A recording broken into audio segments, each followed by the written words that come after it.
अस्सलाम वालेकुम students. Okay, हम जो है बायोलॉजी का फर्स्ट चैप्टर पढ़ रहे हैं, that is introduction to biology. ठीक है, इसमें हमने जो है वो काफ़ी सारा इसके टॉपिक्स कवर कर लिए हैं। कल हमने कुरान एंड बायोलॉजी और मुस्लिम साइंटिस्ट के बारे में पढ़ा था। आई होप आपको कल की वीडियो की अच्छे से समझ आई होगी। ओके, आज अगर आपने वीडियो नहीं देखी तो आप जो है प्ले लिस्ट में जाके वो वीडियो देख। ओके, अब हम अपना नेक्स्ट टॉपिक स्टार्ट करेंगे। हमने जो है कल जो बायोलॉजी और कुरान का रिलेशनशिप पढ़ा था, मतलब कि बायोलॉजी कुरान से किस तरह से लिंक है, या कुरान में अल्लाह ताला ने क्या क्या निशानियां बताई हैं इंसान की पैदाइश की।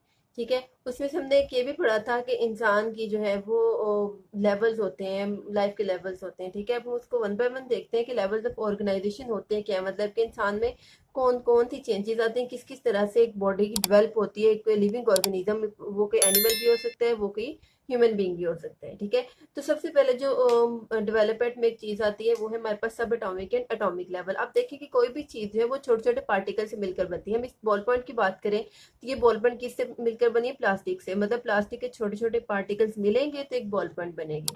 ठीक है, इसी तरह अगर हम किसी लकड़ी वगैरह की बात करें तो आप देखो कि इसके अंदर छोटे छोटे से पार्टिकल्स निकलते हैं। अगर हम दीवार की बात करें तो दीवार किसी से मिलकर बनती है? ऑब्वियसली ईंटों से मिलकर बनती है। तो जो ईंटें हैं वो एक दीवार के एटम्स हैं। ठीक है, मतलब कि दीवार जो है वो ईंटों से मिलकर बनती है। तो ये होता है हमारे पास सब एटॉमिक एंड एटॉमिक लेवल। उसके बाद आता है हमारे पास मॉलिक्यूलर लेवल, मतलब कि जब दीवार जो है वो बन रही है, एक ईंट जो है वो बन गई, तो उसको हम क्या कहेंगे? मॉलिक्यूल बनेगा। ठीक है, उसके बाद एक सेल बनता है, सेल के बाद टिश्यू बनता है। फिर उसकी वन बाय वन एग्जाम्पल देखते हैं। अगर हम अपने फिंगर की बात करें तो ये देखिए, ये मेरी एक फिंगर है। अब इस फिंगर में जो है वो थाउजेंड ऑफ सेल्स हैं। अब इतने पार्ट के सेल मिलके जो है वो एक जो है ये सेल्स, इस पार्ट के सेल्स, इस पार्ट के सेल मिलके क्या बनाएंगे? पूरी की पूरी फिंगर बनाएंगे। जब पूरी की पूरी फिंगर बन जाएगी तो क्या बनेगा? एक टिश्यू बन जाएगा। मतलब कि अभी ये देखो कि मैं फिंगर से इस टाइम या तो लिख सकती हूँ या मैं कोई चीज पकड़ सकती हूँ। ठीक है, एक फिंगर से हम एक टाइम भी दो काम नहीं कर सकते। तो क्या मतलब है इसका? कि सेम टाइप ऑफ सेल्स हैं और सेम काम करते हैं, क्या मिलके बनाते हैं? वो टिश्यू। टिश्यू के बाद अब हम अगला लेवल अगर देखें तो हमारी फिंगर जब बन गई, हमारी एक ये भी फिंगर बन गई, ये भी फिंगर बन गई, सारे फिंगर्स बन गई, जो है वो थंब बना, पाम बनी, सारे का सारा बन गया, तो क्या बना? हमारे पास एक ऑर्गन बन गया, मतलब एक बॉडी का पार्ट बन गया हमारा। ठीक है, जब हमारा एक ऑर्गन बन जाएगा तो इसी तरह डिफरेंट जो है वो मिलके सारे ऑर्गन्स मिलके एक ऑर्गन सिस्टम बनाएंगे। जब ऑर्गन सिस्टम मतलब सारे बॉडी के पार्ट्स बन गए, heart, liver, stomach, internal and external body part जितने भी है हमारे पास, वो सारे बन गए, तो वो उसके बाद क्या बन जाएगा? वो एक ऑर्गन सिस्टम बन जाएगा। जब पूरे का पूरा ऑर्गन सिस्टम बन जाएगा तब हम उसको क्या कहेंगे? इंडिविजुअल कहेंगे, मतलब कि एक फर्द बन गया, एक और पूरी की पूरी बॉडी बन गई है। अब क्या होगा कि वो इंसान या वो ह्यूमन बीइंग या वो लिविंग ऑर्गेनिज्म जिस जगह पे रह रहे हैं, जहाँ पे वो खा रहे हैं, जहाँ के एनवायरनमेंट पे वो रह रहे हैं, उस जगह को हम उसको क्या कहेंगे? पॉपुलेशन कहेंगे। अगर हम एक जगह की बात करें जहाँ पे ह्यूमन बींग्स भी हैं, एनिमल्स भी हैं, प्लांट्स भी हैं, माइक्रो ऑर्गेनिजम्स भी हैं, बर्ड्स भी हैं, तो वो क्या बनेगी? कम्युनिटी बनेगी। मतलब कि डिफरेंट पॉपुलेशन मिलकर क्या बनाती हैं? एक कम्युनिटी बनाती हैं। ठीक है, जब सारे की सारी कम्युनिटी बन जाएगी तो क्या कहेंगे? एक अर्थ अर्थ का एक इन्वायरमेंट बनेगा। इस लास्ट स्टेज को हम क्या कहते हैं फिर? Biosphere level. Okay, I hope आपको यहाँ तक जो है वो अच्छे समझ आए हो। अगर आपने इन पॉइंट्स को अच्छे से समझा है तो आपके लिए आगे पढ़ना जरा भी मुश्किल नहीं होगा। ठीक है, एक दफा मैं फिर से आपको रिवाइज करवा देती हूँ। जो ऑर्गेनाइजेशन के लेवल है उसमें सबसे पहले हमारे पास आता है सब एटॉमिक एंड एटॉमिक लेवल। उसके बाद आता है molecular level, organelle and cell level, tissue level, organ and organ system level. उसके बाद आता है individual level, population level, community level and biosphere level. अब हम इनको one by one detail studying की करते हैं कि हर स्टेप में होता क्या है या हर लेवल में होता क्या है। ओके, हम पहले टॉपिक की तरफ चलते हैं।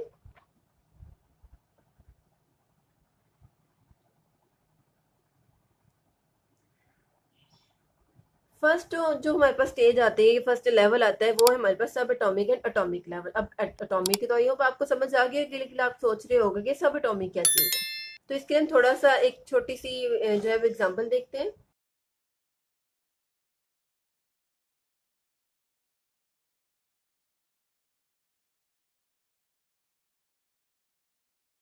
आपको इन नामों से कुछ पता चलेगी है क्या? S, P, D and F. अगर आपने केमिस्ट्री अच्छे से पढ़ी है तो आपको जो है वो लाजमी नामों का पता होगा। ये जो है ये एक एटम का स्ट्रक्चर है। ठीक है, एटम होता कैसे? जो एटम का सेंट्रल पार्ट होता है उसे हम क्या कहते हैं? उसका न्यूक्लियस कहते हैं। ठीक है, अब आप आपने देखा होगा कि एटम जो के गिर जो है वो एक जो है वो पार्टिकल्स मूव करते हैं, उन पार्टिकल्स को क्या कहते हैं? इलेक्ट्रॉन्स। क्या कहते हैं उन्हें? इलेक्ट्रॉन्स। ठीक है, इलेक्ट्रॉन्स पे क्या साइन होगा? नेगेटिव साइन या माइनस का साइन। जो न्यूक्लियस के अंदर हमारे पास जो है, हम इसको थोड़ा बड़ा बना लेते हैं ताकि आपको सही तरह से नजर आए। न्यूक्लियस के अंदर जो है वो दो पार्टिकल्स और होते हैं, एक होते हैं प्रोटॉन्स और एक होते हैं न्यूट्रॉन्स। अब जिस तरह हमने देखा कि इलेक्ट्रॉन्स पे कौन सा साइन है? नेगेटिव साइन है, नेगेटिव चार्ज है। प्रोटॉन्स पे पॉजिटिव चार्ज होगा और न्यूट्रॉन्स पे कोई चार्ज नहीं होगा। आप इसको इस तरह से याद कर सकते हैं कि प्रोटॉन्स, पी से प्रोटॉन्स और पी से पॉजिटिव साइन, जो है वो एन से न्यूट्रॉन्स एंड एन से नो साइन। ठीक है, और बाकी कौन सा साइन बच गया? नेगेटिव साइन बच गया, तो वो किस पे होगा? इलेक्ट्रॉन्स पे। ठीक है, इलेक्ट्रॉन्स पे क्या साइन है? नेगेटिव। अब अगर एक एटम में जो है वो इलेक्ट्रॉन्स होंगे, प्रोटॉन्स होंगे, न्यूट्रॉन्स होंगे, तभी वो एटम का स्ट्रक्चर कंप्लीट होगा। अगर इसमें से कोई एक भी चीज मिक्स है या उसमें इलेक्ट्रॉन नहीं है, प्रोटॉन्स नहीं है, न्यूट्रॉन्स नहीं है, तो हम उसको एटम नहीं कहेंगे। ठीक है, तो ये एटम्स के कौन से पार्टिकल्स है? सब एटॉमिक पार्टिकल्स है। अगर हम इन तीनों की बात करें तो ये एटम के क्या है? सब एटॉमिक पार्टिकल्स। मतलब कि इन तीनों चीजों से मिलके एक एटम जो है वो कंप्लीट होता है। Okay,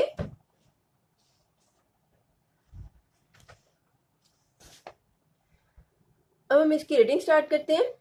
All types of matter are made up of elements and each element contains a single kind of atoms। ठीक है, मतलब कि हर एलिमेंट में सेम काइंड ऑफ एटम्स होते हैं। जिस तरह मैंने आपको फिंगर की एग्जांपल दी कि फिंगर में एक ही तरह के सेल होते हैं। हम फिंगर से या तो लिख सकते हैं, हम इसको पकड़ सकते हैं, ना हम फिंगर से खा सकते हैं, ना हम फिंगर से देख सकते हैं, ना सुन सकते हैं। मतलब कि हर एटम जो होते हैं उनका एक स्पेसिफिक फंक्शन होता है। The atoms are actually made up of many subatomic particles. The most stable subatomic particles are electrons, protons and neutrons। वो कह रहे हैं कि एटम्स जो है वो किससे मिलकर बनते हैं? सब एटॉमिक पार्टिकल्स से। और सब एटॉमिक पार्टिकल्स कौन से? Electrons, protons and neutrons. उसके बाद अगर हम बायो एलिमेंट्स की बात करें तो मैंने अगर आपको याद हो तो हमने जब फर्स्ट वीडियो जब फर्स्ट जो है वो क्लास ली थी, फर्स्ट लेक्चर जब लिया था, तो मैंने आपको उसमें बायो का मीनिंग बताया था। Bio means life. Okay, bio means life and elements mean elements के वो एलिमेंट्स जो एक लिविंग बॉडी में होते हैं, लिविंग ऑर्गेनिज्म में होते हैं। एलिमेंट्स को क्या कहते हैं? Bio elements. ठीक है, अब आप सोच रहे होगे एलिमेंट कैसे बने? जब सिमिलर एटम्स, अगर हम बात करें यहाँ पे वाटर के स्ट्रक्चर की, ठीक है, तो वाटर का फॉर्मूला क्या होता है? H2O। अगर मैं इसका स्ट्रक्चर ड्रॉ करूं तो इसके यहाँ पे हाइड्रोजन होगा, सेंटर में ऑक्सीजन होगा, दूसरी साइड पे हाइड्रोजन होगा। अब इसमें जो H2 है ये, और एक और एग्जांपल लेते हैं ऑक्सीजन की। ऑक्सीजन का फॉर्मूला क्या होता है? O2। ठीक है, मतलब आप देखें कि जो है वो एक किससे मिलकर बनता है? H plus H। ठीक है, मतलब कि सेम काइंड ऑफ एटम, जब एक तरह के एटम्स मिलते हैं तब क्या बनता है? एक एलिमेंट बनते हैं। ठीक है, आपके शॉर्ट क्वेश्चन भी आ सकते हैं, एमसीक्यू भी आ सकते हैं कि एलिमेंट कैसे मिलते हैं? सेम काइंड ऑफ एटम, मतलब कि जब एक ही तरह के एटम्स मिले तब एक एलिमेंट बनता है। आप देखिए यहाँ पे two different kind of atoms है ना, तो हम इसको कंपाउंड कहेंगे। ठीक है, जो वाटर का स्ट्रक्चर है इसको हम क्या कहेंगे? कंपाउंड कहेंगे, क्योंकि इसमें ऑक्सीजन भी है। दो तरह के एटम्स है, तो ये क्या होगा? कंपाउंड। अगर एक ही तरह के एटम्स हो तो क्या बनता है? Element. Okay,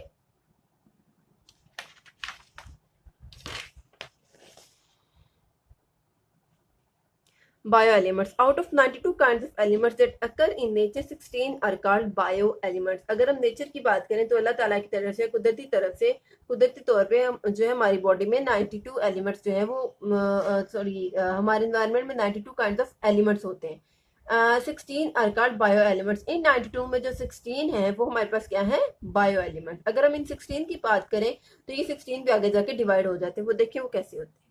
These take part in making the body mass of living organisms। अब जो बायो एलिमेंट्स हैं, ये आपको पहले भी मैंने बताया अभी कि बायो मीन्स लाइफ, और जो बॉडी की लिविंग बॉडी के एलिमेंट्स होते हैं बायो एलिमेंट्स कहते हैं। अब जो बायो एलिमेंट्स होते हैं ये हमारी बॉडी का जो है वो स्ट्रक्चर फंक्शन बनाने में हमारी हेल्प करते हैं। ओके, अब हम अगर इन बायो एलिमेंट्स की डिवीजन देखें तो ये किस किस तरह से डिवाइड हो रहे हैं, हमारी बॉडी में कौन सा एलिमेंट कितने परसेंट में है या और कौन सा कितने परसेंटेज में प्रेजेंट है, ये हम यहाँ पे देखते हैं। अब इन 16 में से जो 6 बायो एलिमेंट्स है वो हमारी बॉडी का 99% बनाते हैं। ठीक है, वो 6 बायो एलिमेंट्स कौन कौन से हैं? Oxygen, carbon, hydrogen, nitrogen, calcium and phosphorus. ये जो छह बायो एलिमेंट्स हैं, या ये जो छह एटम्स हैं, एलिमेंट्स है, ये हमारी बॉडी का 99% मतलब कि एक आप ये भी कह सकते हो कि हमारी बॉडी का जो मेजर पार्ट है वो कौन से एलिमेंट्स बनाते हैं, oxygen, carbon, hydrogen, nitrogen, calcium and phosphorus. जो रिमेनिंग 1% बनते हैं, वो जो रिमेनिंग 10 एलिमेंट्स बनते हैं वो हमारी बॉडी का 1% बनाते हैं। वो कौन कौन से हैं? Calcium, sulphur, chlorine, sodium, magnesium, iron, copper, zinc, manganese and iodine. ठीक है। अब देखें कि ये जो छह एलिमेंट हैं तो थोड़े, लेकिन ये हमारी बॉडी का 99% बना रहे हैं, और ये जो 10 एलिमेंट्स है ये हमारी बॉडी का 1% बना रहे हैं। ओके ओके, अभी यहाँ पे मैंने इसकी डायग्राम भी ड्रॉ की हुई है। हमारी बॉडी का मेजर एलिमेंट कौन सा है? ऑक्सीजन। ऑक्सीजन कितनी परसेंट है हमारी बॉडी में? 65%। ये वाले छह एलिमेंट्स की डायग्राम है। ठीक है। उसके बाद कार्बन कितने परसेंट है? 18%। हाइड्रोजन कितने परसेंट है? 10%। नाइट्रोजन 3%। कैल्शियम 2%। फॉस्फोरस 1%। और बाकी जो है 10 एलिमेंट्स हैं वो हमारी बॉडी का 1% बना रहे हैं। ओके, यहाँ तक था हमारा सब एटॉमिक एंड एटॉमिक लेवल। अब हम नेक्स्ट लेवल पे जाते हैं। और next level is molecular level. अब मैंने आपको बताया कि जब एलिमेंट्स मिल जाते हैं तो क्या बनता है? एटम्स मिल जाते हैं तो क्या बनता है? एक मॉलिक्यूल बनता है। जैसे हम अभी हमने वाटर को देखा, तो जो हाइड्रोजन और ऑक्सीजन जो है वो मिलके क्या बनाया उन्होंने? मॉलिक्यूल बनाया। In organisms bio elements usually do not occur in isolated form. अब जो बायो एलिमेंट है, जैसे हमने अभी बायो एलिमेंट्स का पढ़ा, ऑक्सीजन, कार्बन, हाइड्रोजन, नाइट्रोजन पढ़ा, तो ये अलग-अलग प्रेजेंट नहीं होती है, किसी ना किसी दूसरे एटम के साथ कंबाइन होते हैं। और ये किस बॉन्डिंग के थ्रू कंबाइन होते हैं? आयनिक और कोवलेंट बॉन्डिंग के थ्रू। ठीक है। The stable particle formed by such type of bonding is called molecule और बायोमॉलिक्यूल। जब इन बॉन्डिंग के थ्रू एलिमेंट्स जो है या जो एटम्स हैं वो ज्वाइन करते हैं तो उसको हम क्या कहते हैं? मॉलिक्यूल या बायोमॉलिक्यूल। जिस तरह हमने बायो एलिमेंट पढ़ा, लिविंग बॉडी के एलिमेंट्स होते हैं, इस तरह बायोमॉलिक्यूल्स लिविंग बॉडी के मॉलिक्यूल्स होते हैं। ठीक है। हमने जिस तरह से बायो एलिमेंट की क्लासिफिकेशन देखी, इसी तरह से हम बायोमॉलिक्यूल्स की भी क्लासिफिकेशन देखेंगे। Classification of biomolecules. Biomolecules are classified as macromolecules and micromolecules. ठीक है। अब जो है हमने बायोमॉलिक्यूल्स की यहाँ पे दो टाइप पढ़नी है। दो तरह के होते हैं, मैक्रोमॉलिक्यूल्स और माइक्रोमॉलिक्यूल्स। मैक्रो मीन यहाँ पे आप देख लें, मैक्रो मीन्स लार्ज या हाई भी बोल सकते हैं इसको, एंड माइक्रो मीन्स स्मॉल या लो। ठीक है। अब मैक्रोमोलिक्यूल्स कौन से होते हैं? वो मॉलिक्यूल्स जो हाई वेट होते हैं, जिनका मोलिकुलर वेट ज्यादा होता है। High molecular weight biomolecules are called macromolecules. आपने साथ बायोमोलिक्यूल्स का वर्ड लाजमी लिखना है। ठीक है। अगर ये नहीं लिखोगे तो आपके जो है वो, अगर 2 नंबर का आपके क्वेश्चन आ रहा है और ये मैक्रो एंड माइक्रोमोलिक्यूल में डिफरेंस जो है वो पेपर में ज्यादातर पूछ लेते हैं शॉर्ट क्वेश्चन में। ठीक है। इससे आपने इसको अच्छे से करना है। High molecular weight biomolecules are called macromolecules. For example, stars, proteins and lipids, etc. ये जो है हमारे पास macromolecules की examples है। Micromolecules देखें तो low molecular weight biomolecules are called micromolecules. For example, water and glucose, etc. Okay? अब हम नेक्स्ट जो है वो लेवल की तरफ चलते हैं, जो हमारे पास है ऑर्गेनेली एंड सेल लेवल। अब यहाँ तक हमने कंप्लीट कर लिया कि एटम कैसे बना, एटम के साथ, एटम के बाद मॉलिक्यूल कैसे बना। अब मॉलिक्यूल के बाद जो है वो एक चीज बनती है ऑर्गेनेली। ठीक है। अब ऑर्गेनेलीज क्या होती हैं? अब अगर आपने सेल का स्ट्रक्चर देखें, ठीक है, तो सेल के स्ट्रक्चर में हमने जो है वो डिफरेंट तरह के देखते हैं, उनमें डिफरेंट तरह के कह लो क्या पार्ट्स होते हैं उसके। ठीक है। जिसमें क्लोरोप्लास्ट होते हैं, प्लास्टिड्स होते हैं, ये 6-7 से स्टार्ट हो जाता है। ठीक है। सेल मेम्ब्रेन, सेल वॉल, ये सारे के सारे क्या है? ऑर्गेनेलीज है एक सेल के, मतलब कि जिनसे मिलके एक सेल बनता है। अगर हम दीवार की बात करें तो दीवार के ऑर्गेनेलीज क्या होंगी? ईंटें हैं, पत्थर है, सीमेंट है, रेत है, ये सारा कुछ क्या है? एक दीवार के ऑर्गेनेलीज है। ठीक है। तो इसी तरह से जब एक जो है मॉलिक्यूल्स मिल जाते हैं तो वो सेल का एक पार्ट बनाते हैं जिसको हम ऑर्गेनेली कहते हैं। जब ऑर्गेनेलीज कंप्लीट हो जाती हैं तो वो एक सेल बना देती है। ठीक है। Organelle biomolecules assemble together and form a particular structure called organelle और सब सेलुलर स्ट्रक्चर। हम ऑर्गेनेली को दूसरा नाम क्या देते हैं? सब सेलुलर स्ट्रक्चर, मतलब के सेल के पार्ट्स हैं ये। ठीक है। अब सेल कैसे बनता है? व्हेन सब सेलुलर स्ट्रक्चर्स और organelles assemble together unit of life और sales are formed.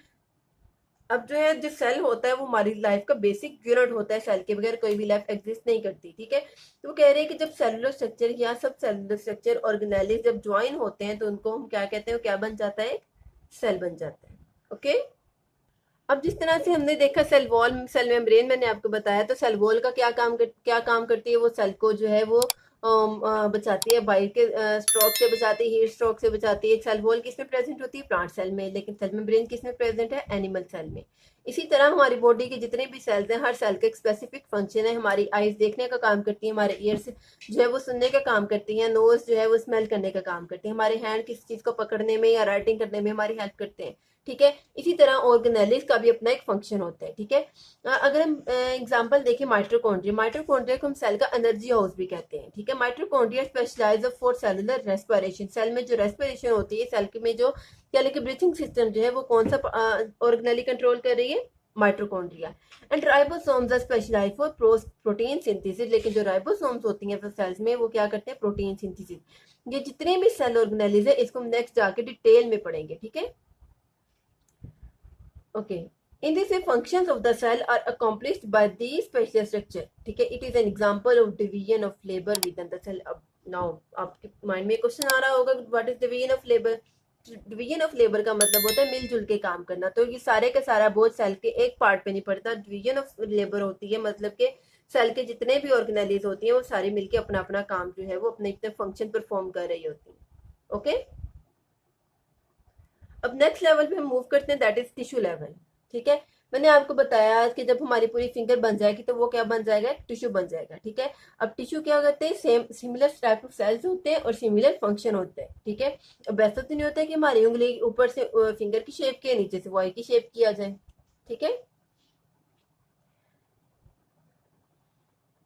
in multicellular organisms, similar cells performing similar functions are organized into groups called tissues. ठीक है, जो multicellular organisms होते हैं वो कौन से organisms होते हैं? जिनमें जो है वो more type of cell present होते हैं, उन्हें हम कौन से organisms कहते हैं? Multicellular organisms। ये क्या करते हैं? सेम टाइप ऑफ सेल्स होते हैं इनमें और सेम फंक्शन परफॉर्म कर रहे होते हैं, इन्हें हम क्या कहेंगे? टिश्यूज। इसकी जो एग्जैक्ट डेफिनेशन आप ये भी कर सकते हैं, a group of similar cells performing similar function are called tissues. Okay, there are different type of tissues. अगर हम प्लांट टिश्यू की बात करें तो प्लांट टिश्यू में एपिडर्मल टिश्यू भी होते हैं, ग्राउंड टिश्यू भी होते हैं। जो है एपिडर्मल टिश्यू एनिमल की बॉडी में भी होते हैं। ठीक है, एपिडर्मल टिश्यू किसे कहते हैं? जो आउटर लेयर होती है, यहाँ जिसे हम स्किन भी कह देते हैं। स्किन के जो टिश्यूज होते हैं उन्हें एपिडर्मल टिश्यूज कहते हैं, और ग्राउंड टिश्यूज जो जमीन में प्लांट के टिश्यूज होते हैं या रूट्स के जो टिश्यूज होते हैं उन्हें हम ग्राउंड टिश्यूज कहते हैं। अगर हम एनिमल टिश्यूज की बात करें तो एनिमल में भी दो तरह के टिश्यूज होते हैं। वैसे यहाँ पे तो दो तरह के लिखे हुए, लेकिन बहुत सारे जो है वो टिश्यूज प्रेजेंट होते हैं। वन बाय वन इनको आगे जाके पढ़ते रहेंगे साथ साथ। ठीक है, एनिमल टिश्यूज नर्वस टिश्यूज होते हैं, मतलब कि जो हमारे न्यूरॉन्स में टिश्यूज होते हैं वो वाले, और दूसरे मस्कुलर टिश्यू जो हमारे मसल्स में टिश्यूज होते हैं। ठीक है, तो यहाँ तक हमारा जो है वो टॉपिक आज के वीडियो कंप्लीट हो रही है। यहाँ तक हमने 4 स्टेप्स पढ़े हैं। नेक्स्ट जो लेवल्स हैं वो हम इंशाल्लाह नेक्स्ट वीडियो में जो कंप्लीट करेंगे। अब हम इनको एक दफा रिवाइज कर लेते हैं हमने इसमें पढ़ा के।